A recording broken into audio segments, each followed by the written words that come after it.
করা হয় নাই। ইঞ্জিনিয়ারিং ফর্মুলায় তাহিরি সাহেবকে হারিয়ে দেওয়া হয়েছে। তাহিরি সাহেব সংসদের এমপি হতে না পারলেও এদেশের সুন্নি জনতার জনগণের এমপি হয়েছে। আমি আপনাদেরকে আজকে বলে যাই, আমি ইসলামী ছাত্র সেনার কেন্দ্রীয় সভাপতি বলছি, আপনারা শুনেন, আমরা সুন্নি জনগণ, আমরা সুন্নিয়তকে অন্তরে লালন করি, আহলে সুন্নাত ওয়াল জামাতের আকীদাকে অন্তরে লালন করি। কিন্তু যখন ভোটের সময় আসে আমরা কেউ নৌকা কিংবা ধানের শীষ কিংবা লাঙ্গলের হাল ধরি। আমি সুন্নি জনতাকে বলবো, সবাই আমাদের বন্ধু, কিন্তু কেউ আমাদের আপন নয়।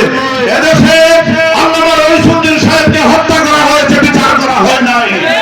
আল্লামা নুরুল ইসলাম ফারুককে গড়ে ঢুকে জবাই করা হয়েছে, বিচার করা হয় নাই। আল্লামা বাকি মিল্লাত আলী নিখোঁজ হয়েছে, আজ পর্যন্ত খোঁজ পাওয়া যায় না। আল্লামা লিয়াকত আলী সাহেব হত্যা হয়েছে, বিচার হয় নাই। জিতুমিয়া সাহেব হত্যা হয়েছে, বিচার হয় নাই।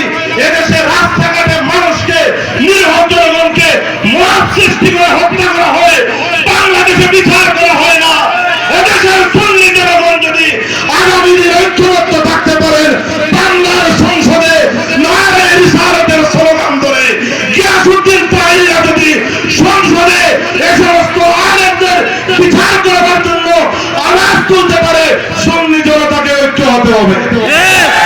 আগামী দিন সুন্নিয়তের বিপ্লবের মোমবাতি চেয়ারের জোট, সুন্নিয়তের এই জোটকে যদি সংসদে নিতে হয়, মিলে মিশে ভোটের মৌসুমে সবাই ঐক্যবদ্ধ থাকতে হবে। আজকে তাহির সাহেবের এই আগমনে আপনারা মৌমাছির মতো ছুটে এসেছেন। আগামী নির্বাচন 5 বছর সময় বাকি আছে। সারা সিলেটের জনগণ ঐক্যবদ্ধ হবে। আমরা জনগণ ইঞ্জিনিয়ারিং করব, রাজনৈতিক ইঞ্জিনিয়ারিং হবে না। আমরা ইঞ্জিনিয়ারিং করে আমাদের সংসদ সদস্যকে বের করে আনবো ইনশাআল্লাহ। কি বলে ভাইরা, আমরা পারবো কিনা? সারা সিলেটের জনগণ মাধবপুর সোনারুঘাটে আমাদের তাহিরি ভাইয়ের সঙ্গে লড়বে। উনি মন খুব খারাপ করার কত মানুষ নয়, ইনশাআল্লাহ আমরা লড়বো। আমি আমার বক্তব্য শেষ করে দিচ্ছি।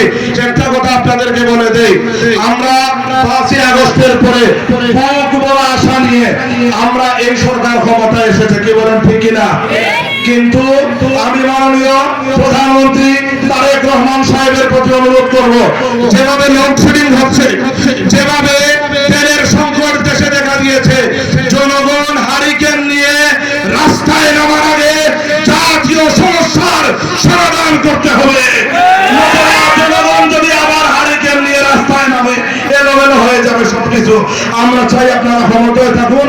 পাশাপাশি আমাদের ইমরান বেগ সাহেব যে কাজ করে যাচ্ছেন, উনি সবাইকে সালাম জানিয়েছেন। আজকে ইনি লন্ডনের নাগরিকত্ব পেয়েছেন, সবাই বলে আলহামদুলিল্লাহ। উনি যে কাজ করে যাচ্ছেন, উনি চাইলে একটা গানের সম্মেলন করতে পারতেন। আজকে 6 লক্ষ টাকার মতো ব্যয় করে একটা সুন্নি সম্মেলন করেছেন।